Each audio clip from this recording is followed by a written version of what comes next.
What's happening? Landlord from Alabama here, back with another video. And today, man, we finna talk about the Cowboys versus Giants. Op of the week.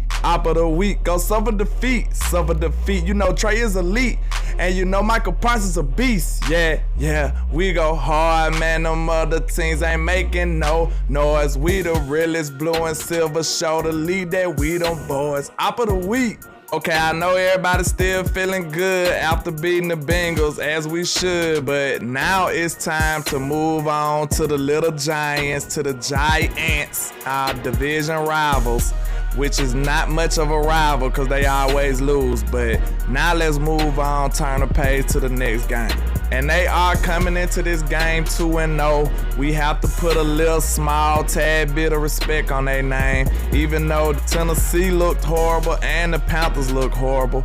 Baker Mayfield and Ryan Tannehill, both of those teams are playing miserable, terrible, pedestrian type football. But just like my favorite coach, Coach Pop, say, we have to have the appropriate fear. Basically, that means have respect. Don't go in here slipping or lacking, because you can lose any given Sunday. First, let's talk about their quarterback, Daniel Jones. And I had tweeted one time on Twitter that Daniel Jones reminds me of the Jeremy Lin of the NFL, because he had him a decent little hot streak. The New York media and everybody went crazy and blew him up.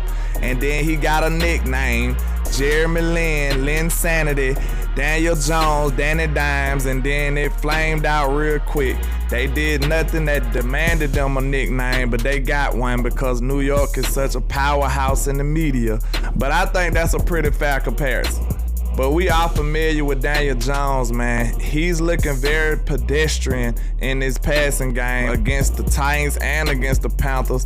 He didn't even throw over 200 yards. So against those defenses, just imagine what our defense can do to him, what kind of pressure Micah can put on him, man. It's going to be a long day for Mr. Jones, in my opinion. But they do have a few offensive threats, and I like Kadarius Toney as a talent. I'm not sure if he going to live up to his talent, but he does have a lot of talent.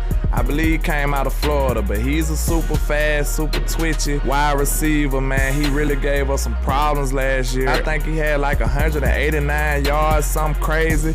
And we cannot allow that to happen this year. I'm not too worried about Daniel Jones throwing the ball, but we can't let any of their receivers get off like that, man. We got to keep him under arrest. Officer Diggs on the case. He might have to arrest Kadarius Toney to neutralize him and take him out of this game. But we all know what their biggest threat is, and it's Saquon Barkley. It's basically Saquon or bust. They don't have many offensive weapons that we should just be concerned about. We know Saquon Barkley is pretty much boom or bust. If you give him an alleyway, he's gonna take it. He gonna hit his head on the goalpost. We know he's super fast. He's a very, very athletic, freakishly athletic running back. You have to give him his respect. He's a nice player, even though he hasn't showed it in the league as much. We are aware of his talents. His last game, he had 18 carries for 164 yards.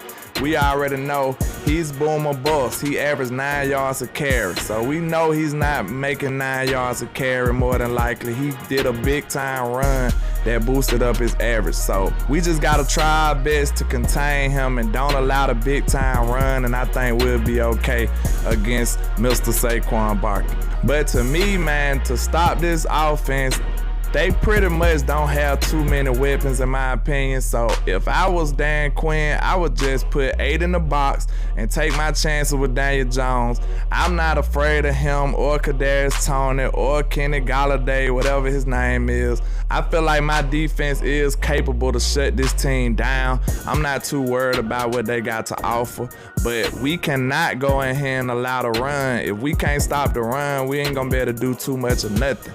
That's the first order of business, is to stop the run. So if I was Dan Quinn, like I said, I'd load up 8 in the box and make Daniel Jones beat me with his arm, which I don't believe he has the capabilities to do. He don't have the steady hands to pull off a procedure like that if you familiar with Superbad. But we're not gonna be too concerned with him making too many deep ball throws or big time plays, because we know Micah is gonna be breathing down his throat at all times. It should be a long day for Mr. Daniel Jones. I see Micah having an outstanding game. I seen a few weaknesses in their offensive line. I think number 64, he was getting bullied. So, you know, like Vi say, find a scrub and let Micah just go and cause havoc and wreak terror upon these young men, these little giants.